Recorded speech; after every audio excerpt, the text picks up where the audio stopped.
Welcome back to Behind the Play. My name is Alex Adams, and today I'm very excited to introduce our guest, Daniel Nugent-Bowman of The Athletic, who covers the Edmonton Oilers. Thanks so much for coming on, especially with the Oilers in the playoffs right now. So I really appreciate you taking the time and coming on. Oh, you're very welcome, Alex. It's nice to be on with you and just sitting in my hotel in Vegas. Couldn't think of anything better to do because I'm not really a big Vegas guy, I Okay. gotta say. So it's all good. I'm happy to join you today. No, I feel that I don't think I'm a Vegas guy too. So it's probably pretty fun covering the Oilers in Vegas. I have a kind of fun question for you, and obviously, how many times do Oilers fans or people in the organization or people ask you if you're related to Ryan Nugent-Hopkins? How much does that come up? I had a feeling that one was coming Yeah. Yeah. as you started to formulate your question there. But yeah, you know what? It still comes up from time to time. It's not nearly as much as when I first started on the beat. This is my fifth year. Um, there was kind of an infamous press conference with Oilers general manager Ken Holland. It was 2 years ago where I asked him a question pretty early on, and it kind of sparked discussion amongst the other writers, and he kept referring back to my question, and he kept calling me Daniel Nugent Hopkins, and my phone was blowing up from other media members and some friends that I know that like the Oilers and stuff. So, but yeah, I mean, it does happen from time to time, especially when I go to other cities and other reporters that I'm meeting for the first time, and they'll ask. But yeah, purely coincidence. But obviously a funny one or an odd one at that. Do you have a kind of funny relationship with Ryan Nugent-Hopkins, like because of that now? Is it forged something around that? Not particularly, but it is funny because my mother, he's got the same scenario where um, our mothers are Nugents and our fathers have the other part of the last name, and for the kids they put them, the last names together and hyphenated them. Um, so my mother has a cousin that she doesn't know very well, but named Debbie Nugent, and that happens to be Ryan's mother's name. So it is purely coincidental, but again, it is funny how it works out to have. I mean, I could cover any team, or Ryan Nugent Hopkins could have been anywhere else in the league, but here we both are in Edmonton. But I'm definitely the least popular Nuge, as they say. So, and that's fine. It deserves to be that way. One guy's making infinitely more money than I am, and has a lot more to do with uh, the well being of the Oilers. So that's fine. That's fine with me. I'll take backseat to him. And I want to ask a little bit about your career. And when did you first think you might want to pursue a career in sports journalism and writing? Yeah, I mean, I was probably in grade like 9 or 10, really. I kind of knew from a pretty young age, and part of that was, I had teachers when I was very young, like three, four, or sorry, grade 3, 4, 5, just telling my parents, especially my mom, over and over that I need to expand my horizons, and because of that, um, what I mean by that, other is I every assignment had to have some kind of sports or hockey component Hmm. to it. If there was a writing assignment, that's what I was writing about.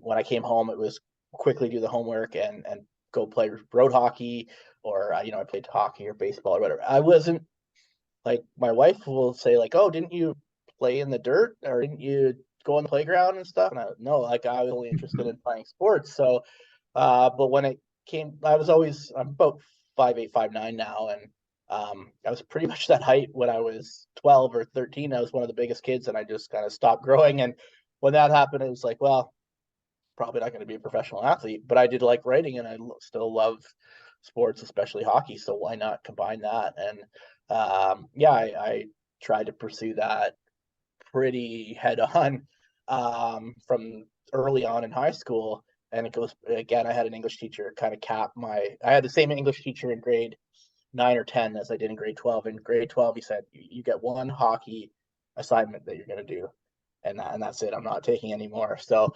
um, that's kind of how it was for me. I got to the point, I guess, in grade 12 where I didn't take math or sciences. I'm not maybe saying that's the best course of action for everyone, but I kind of knew I should get into the all the arts types of classes so that I could put myself in the best situation to move on to journalism.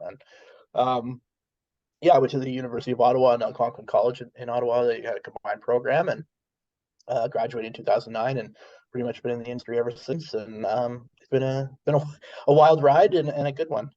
And what's it been like for you writing for the Athletic and covering the Oilers and Connor McDavid night in and night out?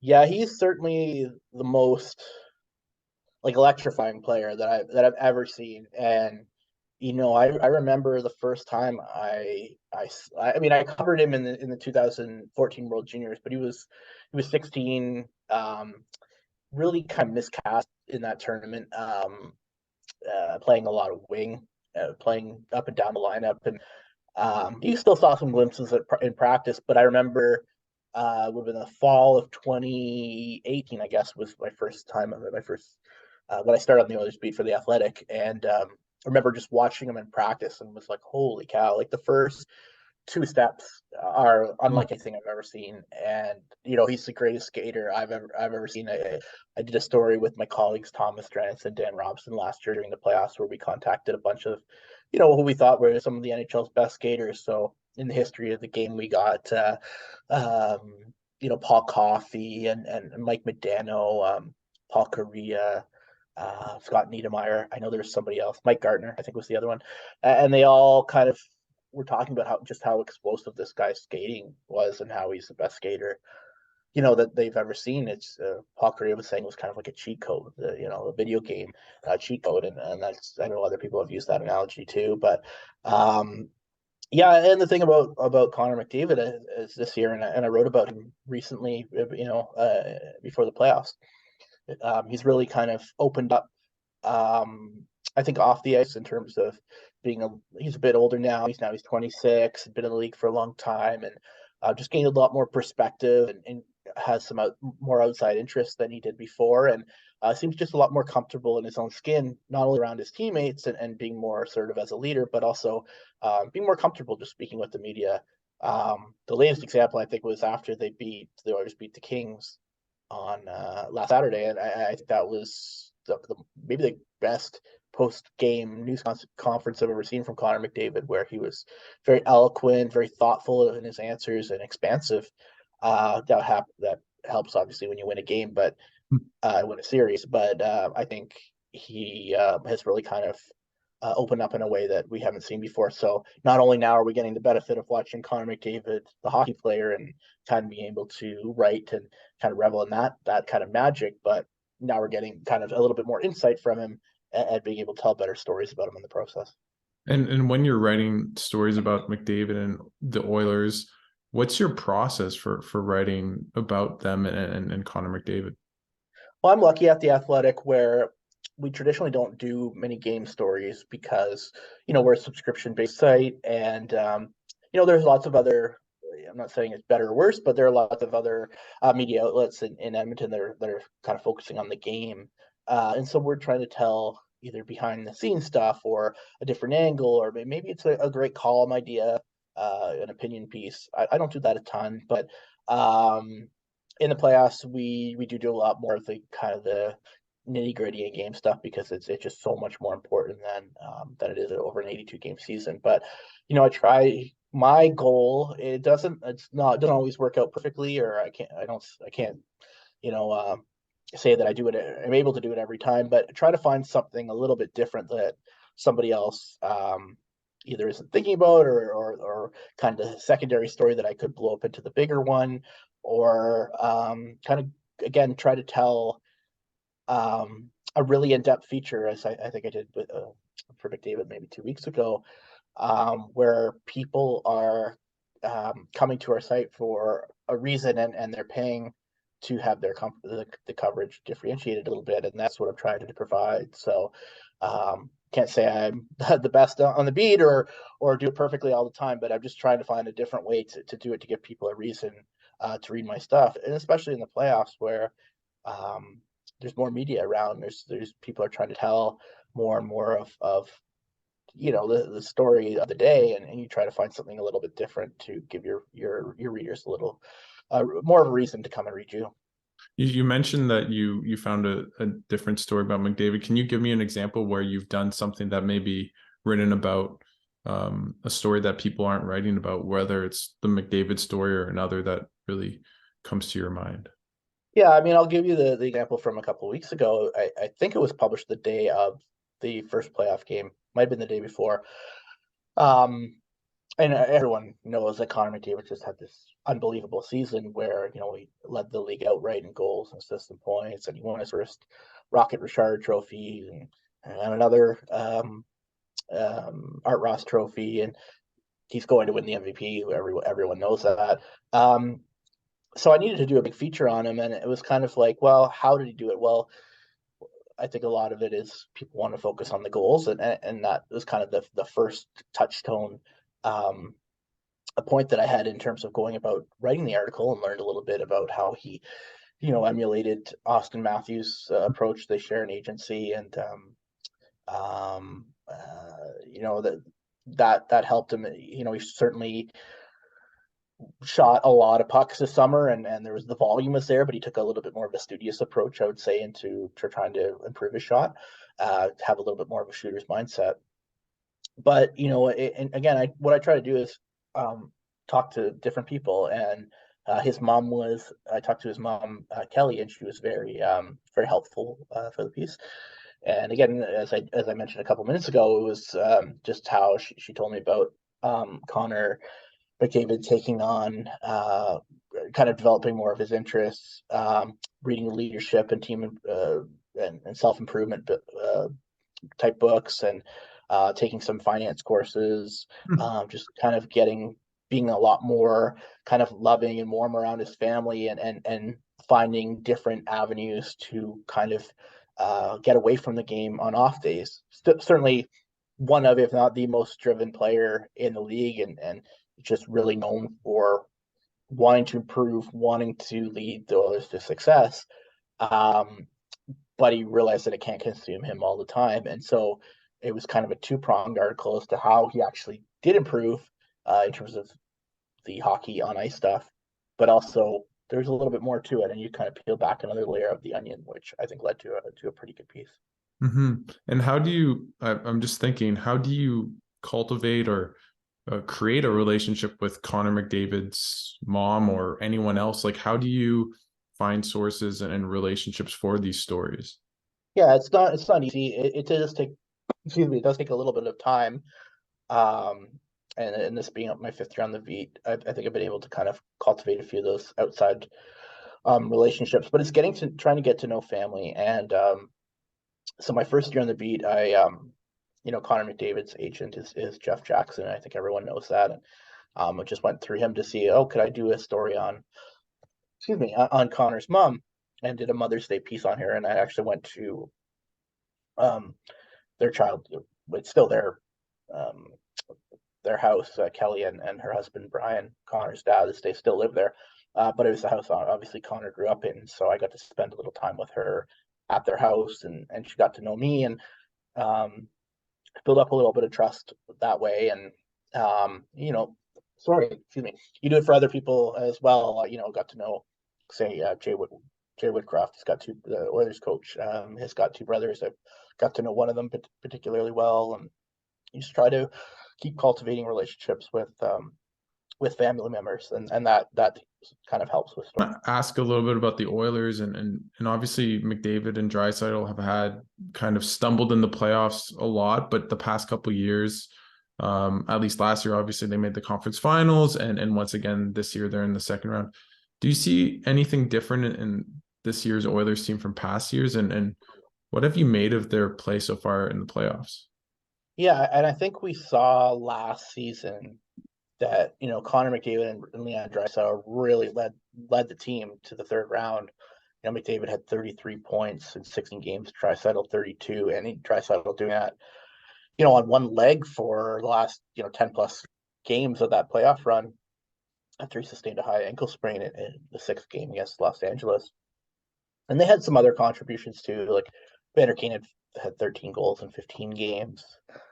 Zach Hyman, Ryan Nugent-Hopkins certainly stepped up, but this year they just have more depth than they've ever had before. I mean, pre Jay Woodcroft coming on to coach the team last February, like anytime McDavid and Draisaitl weren't on the ice, it was just disastrous for this Yeah. team. Um, it was it was just a black hole. At the beginning of last season, especially when they struggled, they were getting outscored like 2-1 without those players on the ice, which that's not a recipe for success. That's disastrous, really. And this year at 5-on-5, without those two players on the ice, they outscored the opposition 74-60. And so that's a huge improvement to the point where they're not just you know treading water. Even they're having success, and we even saw that in the first round against the Kings, where that same scenario that I just mentioned. They outscored the Kings 4-3, and if your top guys are their top guys that they are, and you're getting your bottom six to outpunch the other team, you're going to have a lot of success. Like the power play is just lethal. It's gotten better.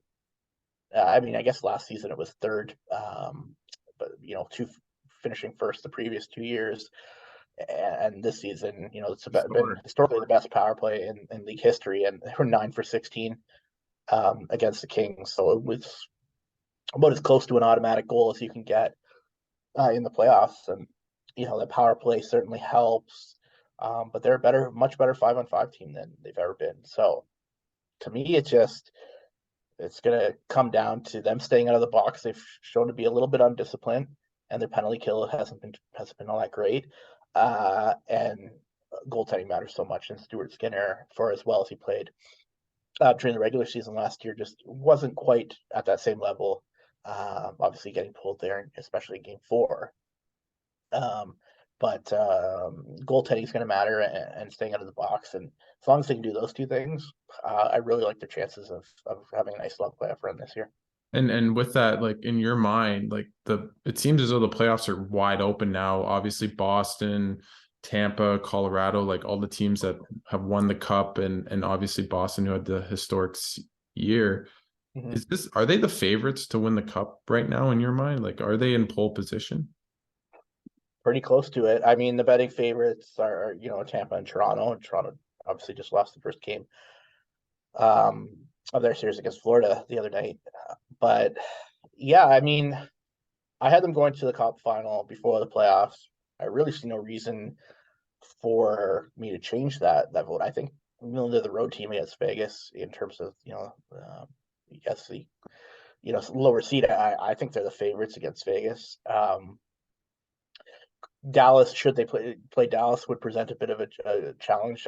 Miro Heiskanen is one of the few defensemen in the league that can give McDavid some trouble, and they probably have the best goaltender remaining in Jake Ottinger. So that would be a tough test for the Oilers, without question. But yeah, to your point, everything's wide open. I mean, Florida barely made the playoffs. Toronto perfect, no. You look at the other series, New Jersey's still pretty green, and Carolina's got a lot of injuries, so I think it is pretty wide open. If the Oilers aren't the favorite, they've got to be right there with, say, I don't know, Dallas or Toronto. I mean, I do like Vegas, but naturally, if I think Edmonton's going to be Vegas, then I can't think quite as highly of them. But there are a few good teams left, but I really like what the Oilers have, both as a roster and maybe the path to a cup too. So To go off that, like it's so curious to me because a lot of times you hear analysts say in the playoffs it's a 3-2 game, but the Oilers are scoring 4 goals a game in the first round, giving up 3. So for you, can the Oilers be successful if they're winning games 4-3? Like, is their offense that good that if they just give up 3 goals a game, they can still go all the way and win the cup? Is that a successful formula in your mind? yeah, I think it is. I mean, as you mentioned, it kind of bucks the typical trend or historic the way that the historic playoffs have gone normally historically, but I see no reason that they can't. I mean, I think the one caveat would be is if the officiating is going to be kind of called the same standard that it normally is in the regular season, and maybe I think it has been. The Oilers certainly, they had 16 power plays to to Los Angeles, having 21 in that series. I think part of that was, discipline issues for the Oilers. They need to ideally be on the positive end of that power play ledger. But if the power play is going to keep operating, even if it operates at the 33% or whatever that it did at the regular season, I mean, that's going to get them pretty far, and it's going to be over 50 as it was against the Kings. And Vegas doesn't have a very good power play. I mean, the Oilers are going to win a lot of games that way. So therefore, their mantra in the regular season was 3 or less, and they thought they could win games allowing 3 goals or fewer, and they did that. And if you're going to win 4-3 games, the Oilers are the one team that usually can produce offensively. And so again, as long as the standard of officiating kind of closely mimics that of the regular season, the Oilers should be pretty fine. And I want to go to Draisaitl because he's been such a monster in the playoffs. And if you look at his totals, he's actually had a bit better stats than Connor McDavid in the playoffs. What do you think makes Leon Draisaitl such a good playoff performer? Well, one thing is that when they're on separate lines, he usually gets the better matchup. So that helps him. Being the second fiddle to Connor McDavid has its advantages. Now, having said that, a lot of times in the playoffs, and we saw that last year, partly or mostly because of Draisaitl being hurt, is they do play together, and they play together at the back half of that Kings series in the first round, as Jay Woodcroft tried to get away from having one of Kopitar or Danault face one of them. So they can feed off each other a little bit. That helps. When they're apart, he can drive his own line too. I think he's a different player than Connor McDavid. He's a lot more of a Jay Woodcroft likes to describe him as the modern day power forward, where he can use his body effectively. He's a bigger guy than Connor McDavid. Certainly likes to operate a little bit more off cycles and within the offensive zone, as to compared to McDavid, who's more rush oriented. Not to say that certainly McDavid can't do that either, but I think that is typically more how the playoffs are played and how goals are scored. So he's got funny saying this because Connor McDavid scored 64 goals, but Draisaitl has been the highest scoring forward over the last 5 years in terms of goals. He's got 350 goal seasons to his credit in that time, and is regarded by his peers in terms of player poll as being the best passer in the league. So that's a pretty unique and well-rounded offensive player, and somebody that Zach Hyman likes to call him a first 50 goal scorer. So I think the numbers are pretty close between he and Connor. I mean, I obviously Draisaitl does have a bit of an edge, but when you're having to you're an opposing team, you're having to game plan between those two guys, whether they're on the same line or not. It's just you're kind of picking your poison, and I think Draisaitl's maybe got a little bit of the benefit again of having maybe some better matchups at times, but he's also a player certainly capable of taking advantage of that and having kind of a well-rounded offensive arsenal that he's been able to put into pretty good practice here. And you mentioned that they played them together at the last 3 games of the Kings series. I think you reported that they're probably going to be starting tonight in Vegas on the same line. Do you think that's the right approach to keep them together if you're Jay Woodcroft, or would you keep them separated, or was it just depends on the matchup in the series? Yeah, I'm in favor of separating them as much as you possibly can. I see why Woodcroft did it in the Kings series, and I like that he did it. It kind of swung that series. They started doing it at the start of Game 4, and they're down 3-0, and then he kicked that into overdrive from the second period onward, and the Oilers dominated the series from that point on. Again, it kind of created some issues for Kings coach Todd McClellan as to who the heck they're going to play against that line, and then what they're going to do with the next line. And so they tried Kopitar going head to head against them, and then they switched in Game 6 to Danault. And they really found the right formula.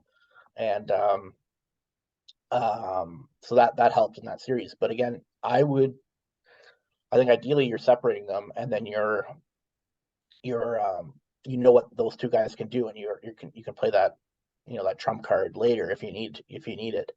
Um, Vegas, I think, is a little bit more well rounded than the Kings, and giving having those two players run their own lines, I think would be the better, from my opinion, would be the better play. But it doesn't appear that that's how they're going to start the series. And you also wrote about Bouchard and Ekholm's partnership a couple days ago, I think maybe a week ago, and how they've been so successful together. What has that pairing brought to the Oilers defense that maybe this team was missing in their previous playoff runs? Yeah, you know what? It's from a perspective of Evan Bouchard, Ekholm's like the perfect partner for him. We saw that last season with Duncan Keith when they were paired together in the second half.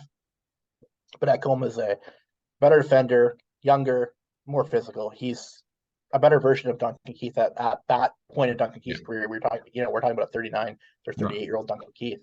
Ekholm's in his early 30s and has a lot more left in the tank.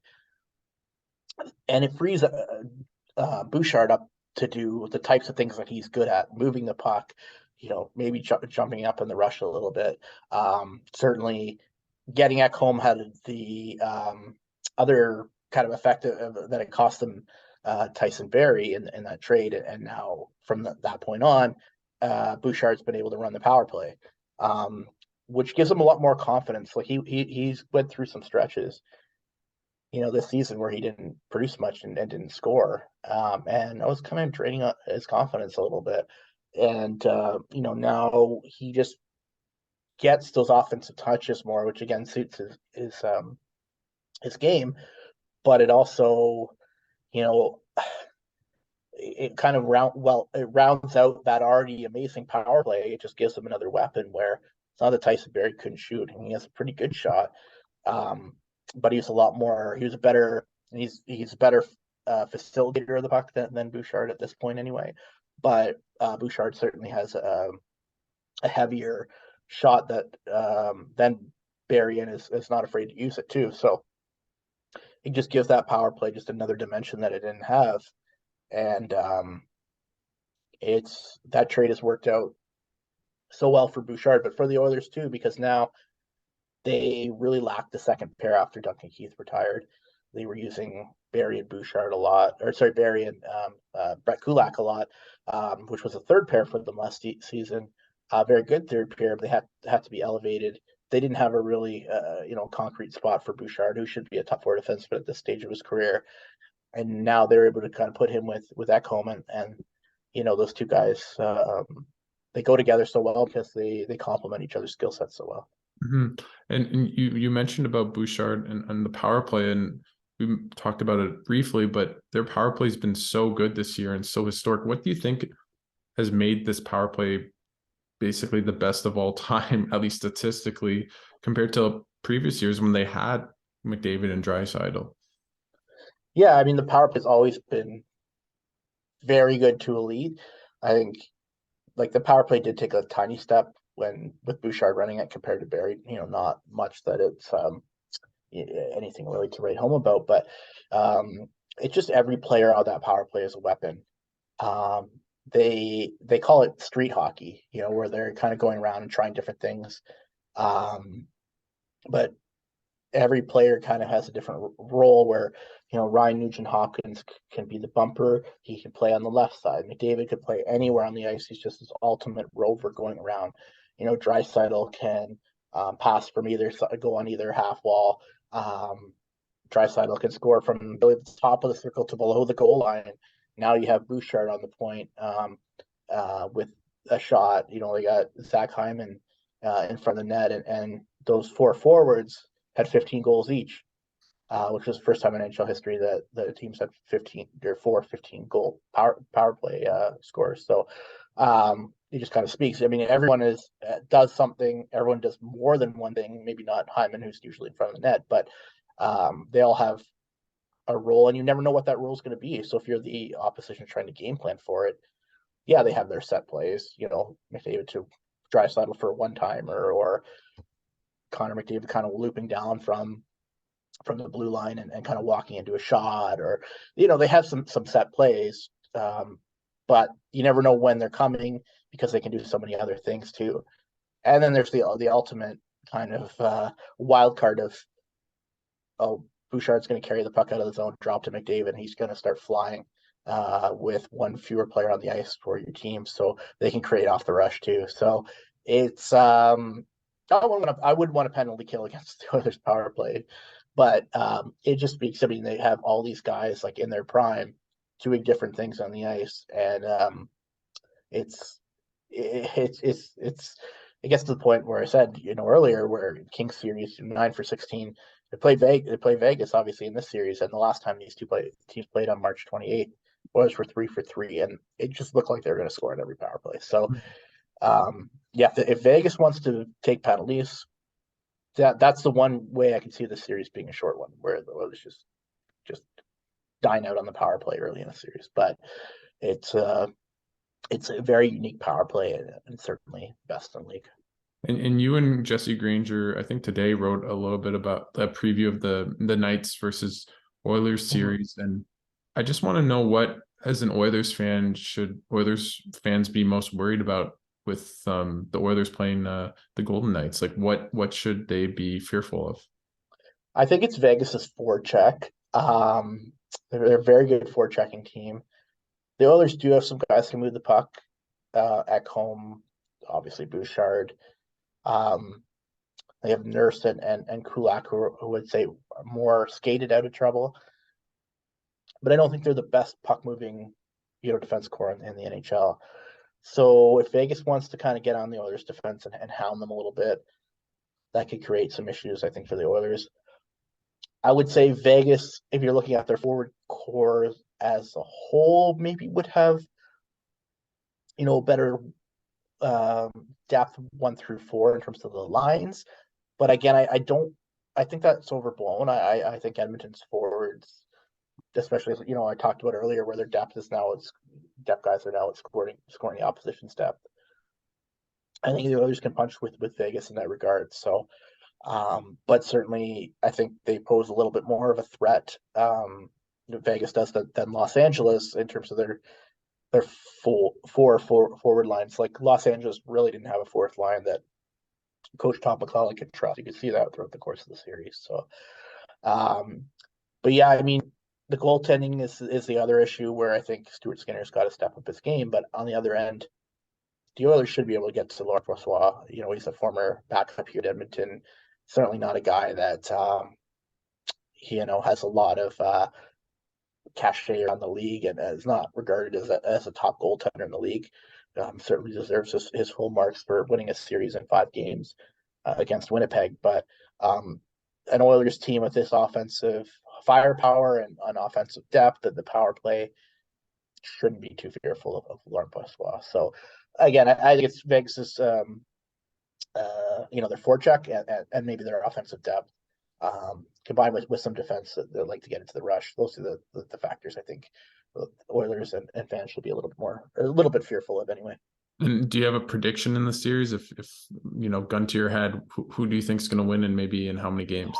I said Oilers I forget if I said 5 or 6 in my to do a little picks for the Athletic. 5 or 6. I might have said 6 because that way they'd win back at home.